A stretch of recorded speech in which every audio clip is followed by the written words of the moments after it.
Did anyone watch Kyle Shanahan's press conference today? He was asked point blank about, he was like, asked like, what would you say to fans who say, this is a Super Bowl or bust year and it would really make no sense to part ways with Brandon Aiyuk now over like a dispute of a couple $1 million or like, just a little bit of money, relatively speaking. Like, how would you explain that to fans? And Kyle was like, well, it's not just this year. I mean, with him, it's going to be a bunch of years. That's essentially what he said. Seems like they could give Aiyuk a raise this year, but the problem is fitting in his extension, $30 million a year over the next 4 years, because they want to give even more money to the quarterback. So that makes me feel like the Niners aren't necessarily desperate to extend Aiyuk. It seemed like they were open to extending Aiyuk at their price, but if he didn't go for it, they were more than okay with him playing out his fifth-year option. And now I still feel like that could happen. They haven't given him they haven't agreed on extension yet. And honestly, if they can find, I bet you they're still looking for trade partners. Because remember, if they were to trade him to Pittsburgh, they'd get picks back, and then they'd send one or some of those picks to another team for a wide receiver. I bet you, and I bet nothing. I predict, I'm guessing, I think that's the right word. I guess that the 49ers are still working the phones, still trying to see what wide receivers potentially are available. Maybe that list changes week to week. And if they find a wide receiver that they like, they'll ship Brandon Aiyuk to Pittsburgh. That's my sense of the situation. I know John Lynch went on the radio this morning and said he had a lot of urgency to get this done. Really?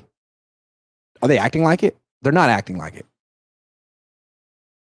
And Kyle came out today flat out and said, it's not just about this year. It's about the future, which makes me feel like they're not thinking about keeping Brandon Aiyuk long term.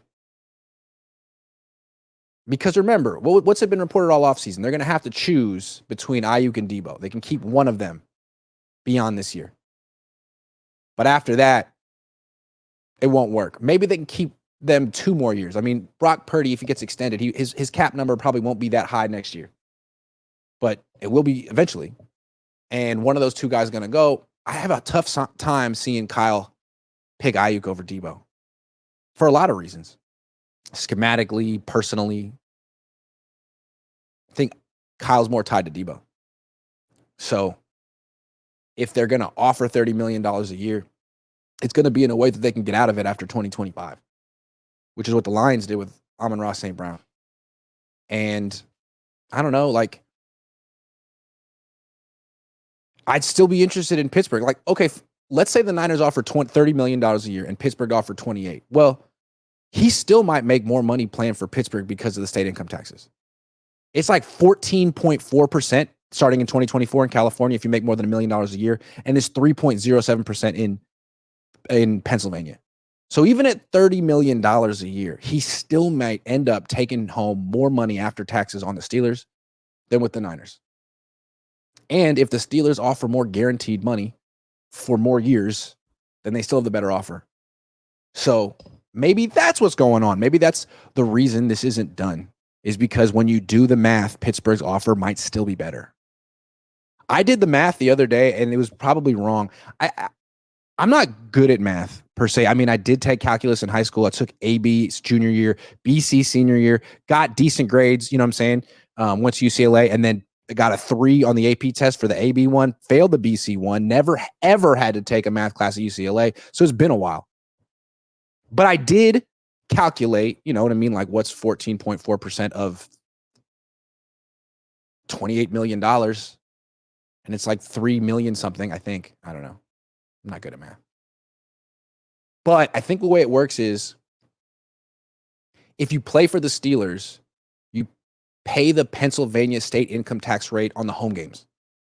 And then on the away games, you pay the income tax rate for whatever state you're in that game. So it's not as simple as like the whole salary for the whole year. divided by, I'm not even using words correctly, but you hear what I'm saying?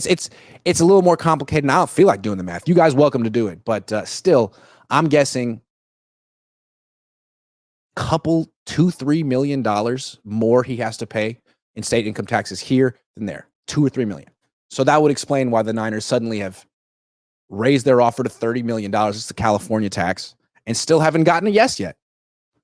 So I'm trying my best not to take sides. You know, my dad's really on the organization side in this one. I'm not on anyone's side. I feel like it's just business. Aiyuk is allowed to hold out for the best deal. It's business. The 49ers are allowed to lowball him if they want to. But I'm not going to take a moral stance on this one. If Aiyuk hasn't accepted the deal, there's probably a good reason for it. And it's not like he's mad or he's immature or he's emotional. It's probably like Pittsburgh's offer's still better. I mean, his agent is John Lynch's agent, man. You really think his agent would let Brandon Aiyuk just like be indecisive if the deal was better than Pittsburgh's? I just don't see it. I'm thinking the agent's like, we can do better. We can do better. Let's not give up. We got the Niners reeling. They're upping their offer. They're changing their tune. Let's stick with this. This is going to go on forever and ever and ever.